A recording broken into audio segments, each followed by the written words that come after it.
Mumbai Indians versus Punjab Kings 195 का score किसी भी महीने में एक बड़ा स्कोर नहीं है। इस आईपीएल में कम से कम 220-30 रन आपको बनाने पड़ते हैं अगर आप फर्स्ट इनिंग्स में बैटिंग करते हो तो, क्योंकि 200 रन आराम से चेज हो रहे हैं। अगर हम करें तो करें क्या, बोले तो बोले क्या। और यही हुआ मुंबई इंडियंस के 195 के स्कोर के साथ भी पंजाब किंग्स ने 195 का स्कोर बड़ी ही आसानी से चेज कर लिया। मैन ऑफ द मैच रहे अर्शदीप सिंह, जिन्होंने 4 ओवर में केवल मात्र 22 रन देकर 3 विकेट लिए। मुंबई इंडियंस बहुत अच्छा कर रही थी 18वें ओवर तक, लेकिन जब हार्दिक पांड्या का विकेट गिरा और श्रेयस अय्यर का वो बाउंड्री पर जबरदस्त कैच जेवर बार्टलेट की मदद से, और इसके बाद हारे हुए मैच में 9 छक्के मारने वाले शेरफिन रदरफोर्ड भी चीपली आउट हो गए। Mumbai Indians was looking good when they were in the 18th over. बहुत अच्छा वो जा रहे थे, 175 रन उन्होंने बना लिए थे टिल द 18th ओवर वो स्टार्टेड। 220 के करीब जा रहे थे, लेकिन हार्दिक पांड्या का विकेट जाना, श्रेयस अय्यर का वो बाउंड्री पर जबरदस्त कैच, उसके बाद में शेरफिन रदरफोर्ड का चीपली आउट हो जाना, इन 2 क्विक विकेट्स का इफेक्ट ये पड़ा कि मुंबई इंडियंस 220 को छोड़ के 200 तक में नहीं पहुंच पाई। और 195 का स्कोर इस आईपीएल में किसी भी महीने में ज़्यादा नहीं है, क्योंकि 200-220 के स्कोर्स ईजिली चेज हो रहे हैं। जिस फॉर्म में पंजाब किंग्स खेल रही है उसके लिए 195 का स्कोर कोई बड़ा स्कोर नहीं था, और 16.3 ओवर्स में ही पंजाब किंग्स ने ये स्कोर चेज कर डाला। अगर हम करें तो करें क्या, बोले तो बोले क्या। क्विंटन डिकॉक ने बनाए 60 गेंदों में 112 रन, और संजू सैमसन के इस आईपीएल की हाईएस्ट स्कोर 115 का रिकॉर्ड टूटता बच गया। पहला ही मैच क्विंटन डिकॉक खेल रहे थे इस सीजन का, और पहले मैच में 100 मारकर ये बता दिया कि उनकी जगह भी टीम में बनती है। हालांकि मुंबई इंडियंस ने रोहित शर्मा की इंजरी की वजह से क्विंटन डिकॉक को खिलाया था, लेकिन अब मुंबई के लिए क्विंटन डिकॉक को बाहर बैठाना बहुत मुश्किल होगा।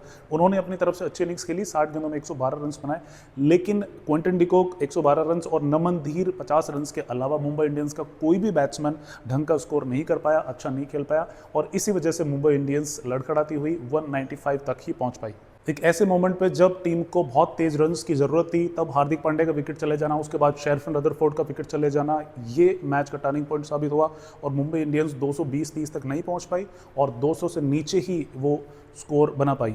और पंजाब किंग्स जिस तरह की फॉर्म में इस सीज़न चल रही है, 5 में से 4 मैचेस जीते हैं, एक मैच उनका कैंसिल हुआ है बारिश की वजह से। केकेआर के साथ उन्होंने पॉइंट शेयर किया है, 1 पॉइंट वहाँ से उनको मिला, तो 5 मैच में 4 विन्स के साथ में Punjab Kings is now on the top of the table. 9 points उनके हो गए हैं, और राजस्थान और आरसीबी से भी ऊपर पहुंच गए पंजाब किंग्स 1 नंबर पर। क्या तकलीफ है इनको। राजस्थान रॉयल्स सबसे पहले टॉप कर रही थी 8 पॉइंट्स के साथ में, उसके बाद में राजस्थान रॉयल्स को दूसरे नंबर पर खिसकाया रॉयल चैलेंजर्स बेंगलुरु ने, रॉयल चैलेंजर्स बेंगलुरु को दूसरे नंबर पर खिसकाया पंजाब किंग्स ने। अब पॉइंट्स टेबल के हाल ये है कि 1 नंबर पर है 9 पॉइंट्स के साथ में पंजाब किंग्स, जो कि बहुत ही ज़बरदस्त आईपीएल खेल रही है। उसके बाद में 2 नंबर पर है रॉयल चैलेंजर्स बेंगलुरु, केवल 1 हार उनकी हुई है और वो भी ज़बरदस्त फॉर्म में है। और उसके बाद में तीसरे नंबर पर है राजस्थान रॉयल्स, जो बैक टू बैक 4 मैचेस जीत के 1 नंबर पर विराजमान थी, लेकिन 5वां मैच हारने के बाद में उनकी नेट रन रेट भी डाउन हुई है और 2 पॉइंट्स वो नहीं ले पाई। इसी वजह से राजस्थान रॉयल्स तीसरे नंबर पर है। अब बारी है राजस्थान रॉयल्स की कि वो अपना अगला मैच जीत के 2 पॉइंट्स हासिल करे और 10 पॉइंट्स के साथ में पॉइंट्स टेबल को टॉप करे।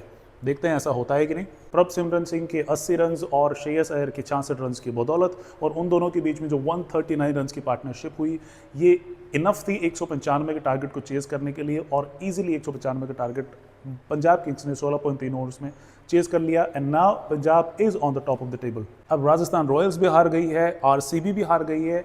Now the only team remaining unbeaten is Punjab Kings, so now Punjab is the team to beat. और इसी तरह के क्रिकेट एनालिसिस के लिए फॉलो कर लीजिए चैनल को। Thank you so much.